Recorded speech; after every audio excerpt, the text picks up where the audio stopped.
Hello दोस्तों, मैं हूं अमित और स्वागत है आपका हमारे इस नए यूट्यूब चैनल द मेट्रो वाला में।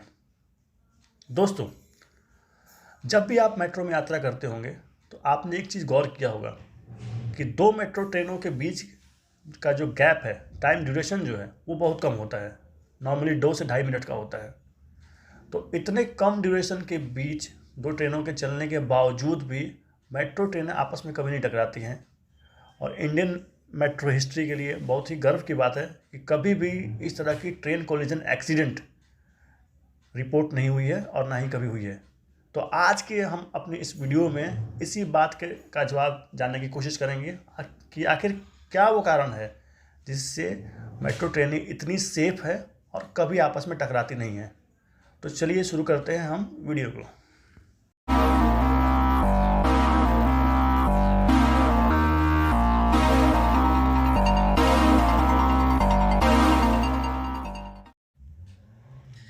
दोस्तों, मेट्रो ट्रेन्स का इतना सेफ होने के पीछे बहुत सारे रीजंस हैं, जिनमें सबसे पहला कारण है मेट्रो ट्रेन्स का एडवांस्ड ऑटोमेटिक सिग्नलिंग सिस्टम। दूसरा कारण है एडवांस्ड रोलिंग स्टॉक। तीसरा कारण है अप और डाउन लाइन में ट्रेन मूवमेंट्स के लिए डेजिग्नेटेड ट्रैक्स का होना। चौथा कारण है मेट्रो ट्रैक्स में कोई भी ह्यूमन इंटरफेरेंस का नहीं होना। उसके अलावा बहुत सारे कारण हैं, जिनमें सबसे प्रमुख कारण मैं बताऊंगा वो है मेट्रो सिस्टम्स, जिसमें मेट्रो का सिग्नलिंग सिस्टम है, मेट्रो का रोलिंग स्टॉक है, मेट्रो का पीवे है, मेट्रो का ओसी डिपार्टमेंट, इनका स्ट्रिक्ट मेंटेनेंस। ये सारे रीजंस हैं मेट्रो ट्रेन की सेफ्टी का। चलिए अब हम इन सारे रीजंस को, इन सारे पॉइंट्स को धीरे धीरे बारी बारी से करके समझते हैं। मेट्रोज में ट्रेन का परिचालन CATC अर्थात continuous automatic train control systems की मदद से ऑटोमेटिक किया जाता है। इस सिस्टम की मदद से ट्रेन के इक्विपमेंट्स ट्रेन को एक फिक्स्ड टारगेट स्पीड और टारगेट डिस्टेंस दे देते हैं, और ट्रेन का ऑपरेटर या ट्रेन खुद चाह कर भी इस टारगेट स्पीड को या इस टारगेट डिस्टेंस को वायलेट नहीं कर सकते हैं। ट्रेन इसे आगे नहीं जा सकती। स्क्रीन पे जो आपको कर्व दिख रहा है, ये ट्रेन का टारगेट स्पीड का कर्व है, जिसे ट्रेन को फॉलो करना होता है, ट्रेन ऑपरेटर को फॉलो करना होता है ट्रेन चलाने के दौरान। अगर ट्रेन ऑपरेटर चाहे तो वो चाह के भी टारगेट स्पीड से ज़्यादा स्पीड पे ट्रेन को नहीं चला सकता है। अगर वो ऐसा करता है तो ट्रेन का प्रोटेक्शन सिस्टम एक्टिव हो जाता है और इमरजेंसी ब्रेक लगा देता है, जिससे किसी भी तरह के दुर्घटना होने के चांसेस ख़त्म हो जाते हैं। मेट्रो में एक ही ट्रैक पे चल रही सारी ट्रेनों का कंट्रोल सेंट्रली OCC अर्थात ऑपरेशन कंट्रोल सेंटर के द्वारा किया जाता है, जिसके कारण ट्रेनों की सेफ्टी बढ़ जाती है। ये तो हो गई ट्रेन के सिग्नलिंग सिस्टम की बात। चलिए अब हम बात करते हैं ट्रेन के कोचेस अर्थात ट्रेन के रोलिंग स्टॉक की। ट्रेन के रोलिंग स्टॉक अपने आप में बहुत ज़्यादा एडवांस हैं, जो कि ट्रेन कंट्रोल मैनेजमेंट सिस्टम अर्थात TCMS के द्वारा कंट्रोल किए जाते हैं।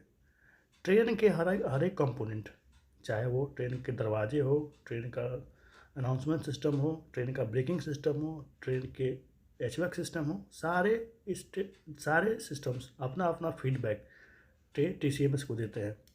किसी भी फेलियर के केस में ये सिस्टम अपना फॉल्ट ट्रेन के TCMS सिस्टम को बता देते हैं, जिसके चलते ड्राइवर को पता चल जाता है कि ट्रेन में कोई फॉल्ट है, और ट्रेन के फॉल्ट को दूर करके ट्रेन के एक्सीडेंट को टाला जाता है। चलिए अब बात करते हैं मेट्रो ट्रैक्स की। जैसा कि आप जानते हैं कि मेट्रो के अधिकतर ट्रैक्स या तो एलिवेटेड होते हैं या तो अंडरग्राउंड होते हैं, जहाँ पे किसी भी पब्लिक का जाने की अनुमति नहीं होती है।